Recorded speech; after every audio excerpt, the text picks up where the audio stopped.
Telugu film chamber of commerce అధ్యక్షుడు D Suresh Babu ఆధ్వర్యంలో జరిగిన కీలక సమావేశం ముగిసింది. గత కొద్ది రోజులుగా టాలీవుడ్లో నిర్మాతలు మరియు ఎగ్జిబిటర్ల మధ్య నలుగుతున్న థియేటర్ల అద్దె పర్సంటేజ్ విధానంపై Telugu film chamber of commerce ఒక స్పష్టతనిచ్చింది.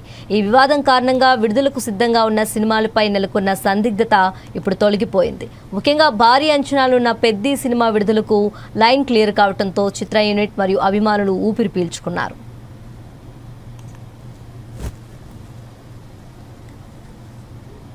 థియేటర్ల వివాదంపై తెలుగు ఫిల్మ్ ఛాంబర్ కీలక నిర్ణయం తీసుకుంది. సినిమా డిస్ట్రిబ్యూషన్ వ్యవస్థలో పారదర్శకత కోసం మరియు రెండు వర్గాలకు ఆమోదయోగ్యమైన పరిష్కారం కనుగొనేందుకు ఛాంబర్ 18 మంది సభ్యులతో ఒక కమిటీని ఏర్పాటు చేసింది.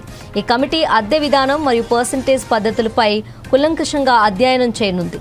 రాబోయే 2 నెలల్లోగా ఈ కమిటీ తన పూర్తి స్థాయి నివేదికను సమర్పించాల్సి ఉంటుంది. ఈ సందర్భంగా తెలుగు ఫిల్మ్ ఛాంబర్ కీలక ప్రకటన చేస్తూ కమిటీ నివేదిక వచ్చే వరకు ఏ సినిమా విడుదల ఆగిపోకూడదని స్పష్టం చేసింది. చర్చలు కొనసాగుతున్నప్పటికీ సినిమాల రిలీజ్లకు ఎలాంటి ఇబ్బందులు ఉండవని హామీ ఇచ్చింది. దీంతో పెద్ది వంటి పెద్ద ప్రాజెక్టులు షెడ్యూల్ ప్రకారం ఆడియన్స్ ముందుకు రానున్నాయి. పరిశ్రమ క్షేమం కోసం అందరూ సమన్వయంతో ముందుకు సాగాలని ఛాంబర్ కోరింది. ఈ కమిటీలో 6 నిర్మాతలు, 6 ఎగ్జిబిటర్లు, 6 డిస్ట్రిబ్యూటర్లు ఉంటారని ఛాంబర్ తెలిపింది.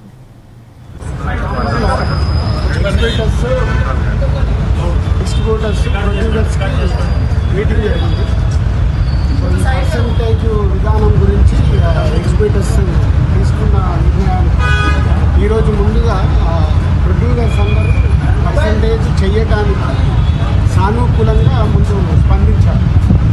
సో దానికోసం ఒక కమిటీ ఫామ్ చేసుకొని తొందరలోనే ఆ కమిటీ ద్వారా పర్సంటేజ్ విధానం ఎలా ఉండాలి అంటే A centres, B centres, C centres రకరకాలుగా సెంటర్స్ ఉంటాయి కాబట్టి దేనికి ఎలా పర్సంటేజ్లో వెళ్ళాలి అనే దానికి కమిటీ ఫైనల్ చేసి తొందరలోనే దీనికి సంబంధించిన ఎలా చేయబోతుందని ఛాంబర్ ద్వారా అనౌన్స్ చేస్తారు. ఎందుకంటే హెల్దీ పాజిటివ్.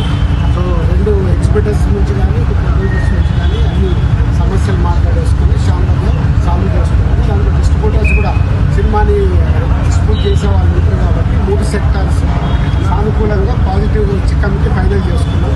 సో రాబోతున్న సతీష్ గారి పెద్ది జూన్ 4th చాలా హెల్దీగా రిలీజ్ అవుతుంది.